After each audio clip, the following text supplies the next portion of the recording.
Қасен Қожахмет деген кісі бар, ұлтшыл. Мына Жыланбаев айтып жатсыздар, соттап жатыр деп. Мен үшін ол да ұлтшыл. Таза ұлттық кино бізде түсіріле қойған жоқ. Тарихи киноларда әрине онда ұлттық нышан бар, онда үлкен масштаб қой. Бірақ мына кино тіліндегі мына жалаң ұлтшылдық деген бар, сосын шын ұлтшылдар бар. Бұл біздің көшпенділердің төл табиғат ет, ар болу, армысың ба деп амандасады. Армысың деп, армын деп жауап беретін.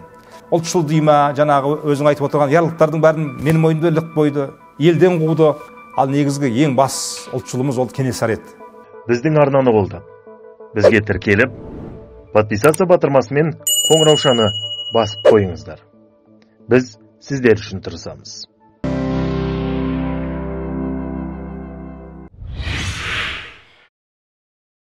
Қазір сол қазақ фильмде мына қазақ анимация деген шығармашылық бірлестік бар.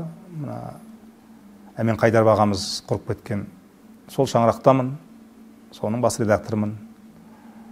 Мультфильмдер түсіріп жатырмыз. Былтыр кино түсіріп келдік. Биыл бітірдік Әбіл деген киноны. Елжат Ескендір деген талантты режиссер бар. Ұлттық режиссер болады сол жүйрік шығады сол жігіттен. Сонда мен сол Елжаттың фильмінде Әбіл деген бас қаһарманды ойнадым. Келесі жылы экранға шығып қалады деп ойлап отырмыз. Ал енді ұлтшылдық деген мәселенің енді оның да ауқымы кең. Бірақ қазір бізде мына жалаң ұлтшылдық деген бар, сосын шын ұлтшылдар бар. Сол жалаң ұлтшылдардың салдарынан нағыз ұлтшылдар кеп кетіп жатады да. Сондай бір меніңше бұл мына нағыз ұлтшылдар ол Алашорданың тұлғалары еді. Мына Әлихан Бөкейханов туралы, олар ұлттық мемлекет құрамыз деді. Егер сол ұлтшылдар сол арманына жетіп, Қазақстан сол кезде тәуелсіз ел болып кеткенде, бізде мына ұлттық мемлекет орнайтын еді. Ол ұлтшылдар мынандай ұлтшылдар емес, олар өте жоғарғы сана иелері еді. Олар адамзаттық құндылықпен қаруланған ұлтшылдар. Өзінің халқының тура өзінің төл топырағына өсіп, сол әлемдік кеңістікті де игерген, әлемдік руханият, мәдениет, ғылым, технология, алгебра оқуын жазды Сәтбаевтар мысалы. Сондай ұлтшылдар еді. Солардың мына халқым деп, ұлтым деп соққан жүрегі аз еді, ақ еді. Мына Совет үкіметі патша отаршыл жете алмаған сұмдық істі жүзеге асырып кетті. Сол біздің қаймағымыз бәленбай ғасырлар бойы қалыптасқан ұлт кемеліне келу үшін уақыт керек қой. Соның біздің кемел тұлғаларымыз еді, соны құртып жіберді да. Сол ұлтшылдар кеткеннен кейін 37-де бәрі атылып кетті. Содан халық бассыз қалды. Ал негізгі ең бас ұлтшылымыз ол Кенесары еді. Қазақ хандығының соңғы ханы. Сол кісінің басы алынғаннан кейін қазақтың мемлекеті күйреді біржолата. Халық басынан айырылды. Ең басты ұлттың қамқоры ұлтшыл адамнан айырылды. Қасен Қожахмет деген кісі бар, ұлтшыл. Бұл жанын ғана берген жоқ. Кеңес үкіметі бұны жанын алмады. Мына жүйеде, мына ескі системада мен үшін Қасен Қожахмет ұлтшыл. Арон Атабек өткенде өлген, осы Абақтыда өлген ұлтшыл. Болат Атабаев мысалы, ол да өлді. Бірақ ол халықтың жүрегінде өлген жоқ қой, өйткені ол да ұлтшыл болды. Мына Жыланбаев айтып жатсыздар, соттап жатыр деп. Мен үшін ол да ұлтшыл. Өйткені әлемге қазақтың атын шығарған, ұлттың атын шығарған адам әлемге адамның шыдамдылығы, адамның мына қандай қиындыққа төтеп беретін мына бүкіл әлемнің ұлы шөлдерін кешіп өтіп, жаяу жүгіріп өтіп, дәлелдеп қазағыңның атын шығарған адам жаңа Жыланбаев та мен үшін ұлтшыл. Таза ұлттық кино бізде түсіріле қойған жоқ. Тарихи киноларда әрине онда ұлттық нышан бар, онда үлкен масштаб қой. Бірақ мына кино тіліндегі ұлттық деген талапқа сай келетін ана баяғыда Мәжит Бегалин түсірді Тұлпардың ізімен деген. Енді сондай фильмді түсіре алатын режиссерлардың бір буыны келе жатыр. Мен оны айтып қояйын.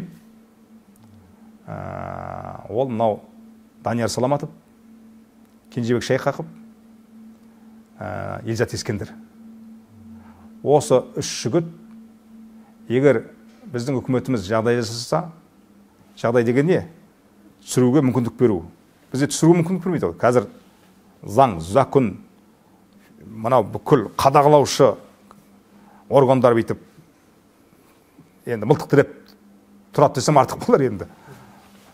Сөйтіп түсіртеді жаңа. Тез, мынау 25-ші желтоқсан тапсырыңдар, оған дейін бітіріңдер. Ал енді кино деген ол жылға, ол отчетқа, ол бір заңға көнетін нәрсе емес. Ана Дворцовойдың айтқан сөзі бар. Ол енді мына әлемдік, оның Қазақстанда түсірген фильмдер Айка, Кан фестивалін жеңіп жатыр. Ол бір фильмді 4 жыл, 6 жыл түсіреді. Сонда ол айтты ғанада. Менің кино түсіру тәсілім жалпы кино жүйесіне қарсы деді. Ол өзінше, өйткені режиссердің көзқарасы өте бағалы болады. Бізде олай емес қой. Болыңдар тез өткізу керек. Ан жақтан ана неме әлгі қаржылық неге жауап береді мекемелер, жаңа ақша қайда деп ағырыңды шығарады да, онымен кино түсірілмейді. Сондықтан ұлттық кино бізде айғайлап тұрған ұлттық киномыз жоқ. Мына үлкен киноның талабына сай соның шандары бар. Ұлттық өнеріміз күйреп алдында тұр. Ұлттық өнер деген күйреп алдында тұр. Қазір ұлттық өнерді өлтіру ойындары күшейіп кетті. Қазақ қоғамы ана тобырлық мәдениетпен уланған, әсірдіншілдік дертпен уланған. Қазақ қазір эстетикалық мұрат іздемейді. Мәдениеттен алыстап кетті. Ол жаңағы біздің бұрынғы президенттің жүргізген 30 жылдық саясатының салдары. Ең аяулы өнерпаз тұлғалардың бәрін біз құрттық. Құсадан өлді көбі. Қандай аяулы тұлғалар осы 30 жылдың ішінде мен сізге тізіп берейін, сұмдық. Бәрі неден өлді? Жоқшылықтан, кедейшіліктен өлді. Құсадан өлді. Өйткені ешкім жағдай жасамады. Ана штучный талант деген бар орыста. Штучный таланттар жасайды мәдениетті. Ұлттық мәдениетті, адамзаттық мәдениетке үлес қосатын. Оны ана өркениетті елдерде қолдайтын тетіктер бар. Өркениетті елдерде. Соны қолдайды, қаржыландырады, жағдай жасайды, еркелетеді. Бізде ол жоқ. Бізде соларды қорлағаннан рахат алатын билік бар, басшылық бар, министрлер бар. Мені мазалайтын мына биліктің жауапсыздығы. Өткенде ана Атамекен бизнес па сол сұмдық дерек жариялады ғой.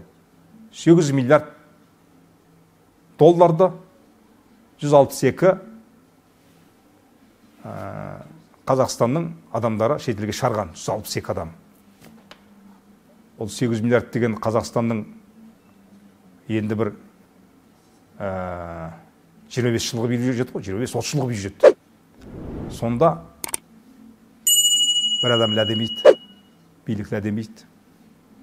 Бұл сұмдық қой. 800 бұл тарихта болмаған оқиға ғой. 800 миллиардтың халықтың тонап кеткен мемлекеттің оны өздері жариялап жатыр. Бірақ сосын мынау ұлттың қазақтың қазақылығынан айырылып баратқаны мені толғандырады. Өйткені баяғы қазақ жоқ қазір. Қазір жастардың түрін қарашы. Мұрты жоқ. Андай сақал қойып алады. Көздері шыны көзеніп кеткен, балақтары қып-қысқа. Абайдың сөзі бар ғой. Көзінде ой жоқ дейді. Осындай мына радикалды діни топтар ойна келіс деп жатыр әлі күнге дейін. Біздің қазақты ұлттық орбитасына шығарып жіберді бұлар. Өйткені қазір қазағың дейін десең, қазағың дей алмайсың. Өйткені жат болып тұрады, анау жат әлемге кіріп кеткен ғой. Басқа араб па, сарт па. Енді бұл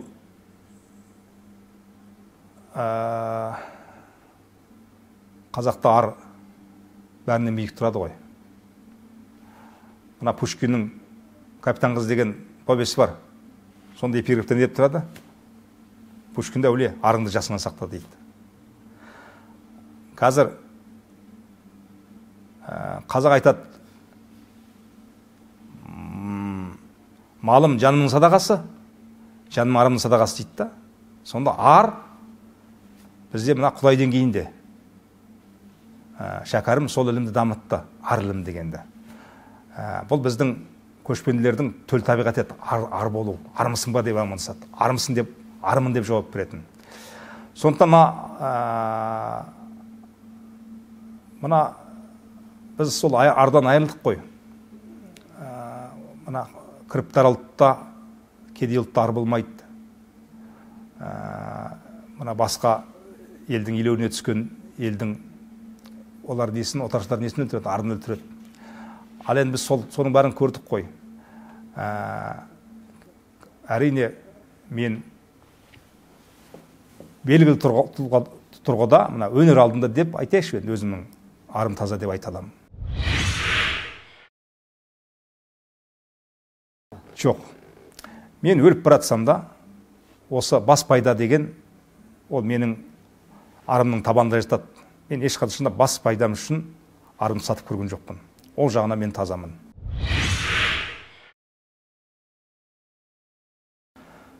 Енді бар, ол ұлт мәселесінде үндемей қалатын кездерім бар. Өйткені мен ол кезде мысалы кино түсіріп атамын. Мысалы бізде бір науқан болады ғой, бір проблем көтерілсе, азар болса 3 күнге, әрі кетсе 1 апта болса басылып қалады. Сол кезде бір мәселеге үлгермей қаласың, кейін оқып атасың, енді ол суық қалған болып шығады. Сосын жалмауызға да жан керек. Оны мойындау керек қой. Сен енді кез келген бір шулап атқан проблемаға оның түбін көріп тұрып, қой мына елмен бірге шулай берейін деуге болмайды ғой. Мен кейде бір нәрселер сезіп қалсам, бұның түбінің шикі екенсін. Бірақ ол жаңа ұлттық мәселе болып, бірдеңе көтеріліп жатады. Бірақ ар жағында бір заказдар тұрады. Ар жағында бір белгілі бір топ тұрады. Оны кейде өзі билік, оны өзі қоздатып жатуы мүмкін. Соны енді түйсігімен сезесің ғой.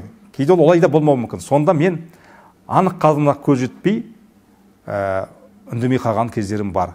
Ал енді тіпті күйіп баратса, әрине мен айтатынымды айтамын. Бірақ кейде айта алмай қалатын сәттерім болады. Жұмысқа ауырып, енді күні түні сен журналистерге интервью беріп, физикті отыра бермейсің ғой. Ішім қанжылайды.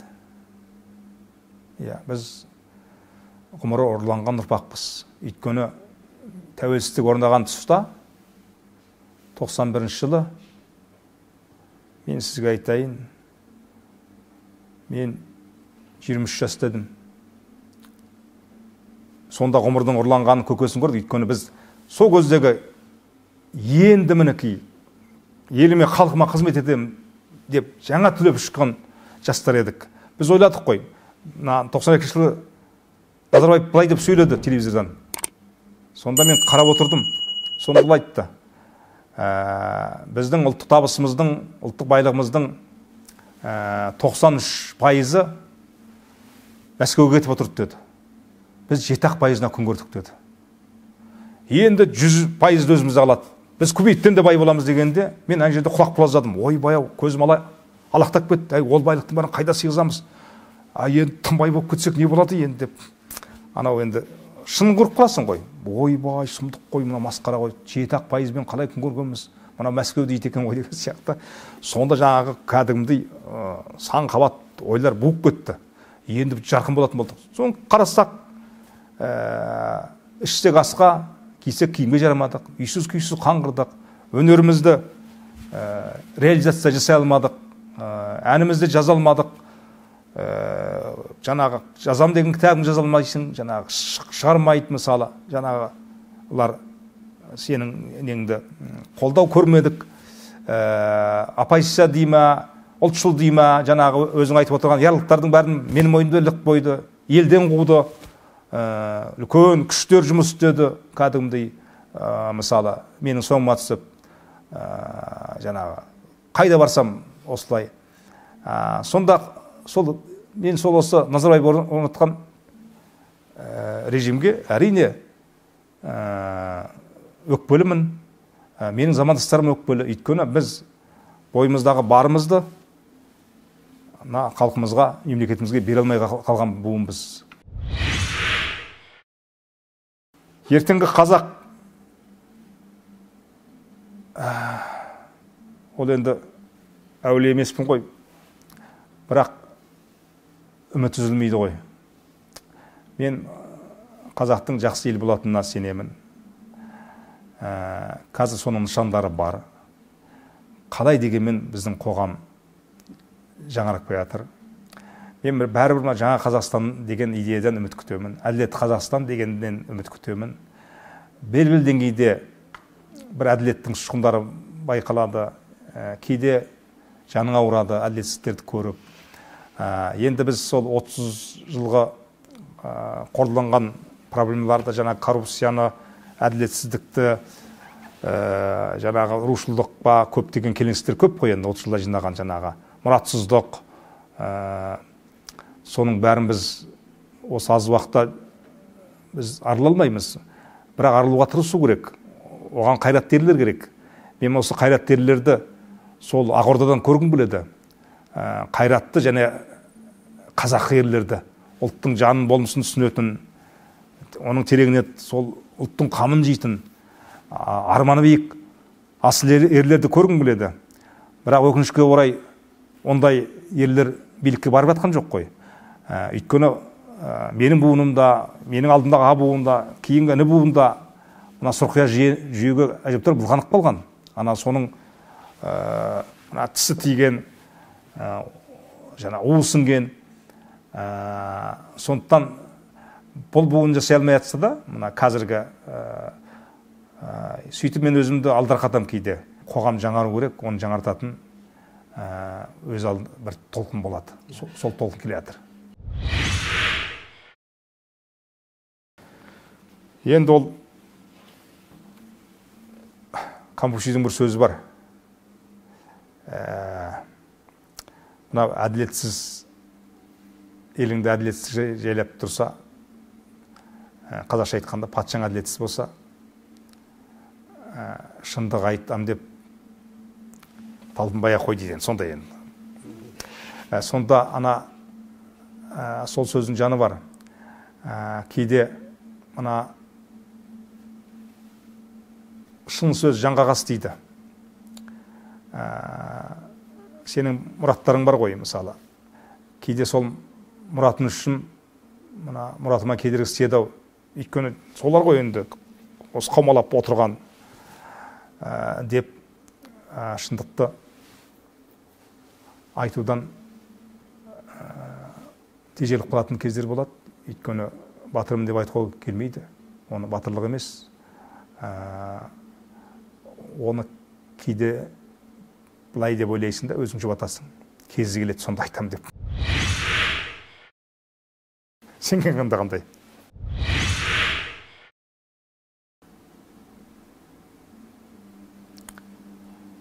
Енді айтар едім, менің ісім өлмейді. қазақ халқы мәңгі жасайды дер едім.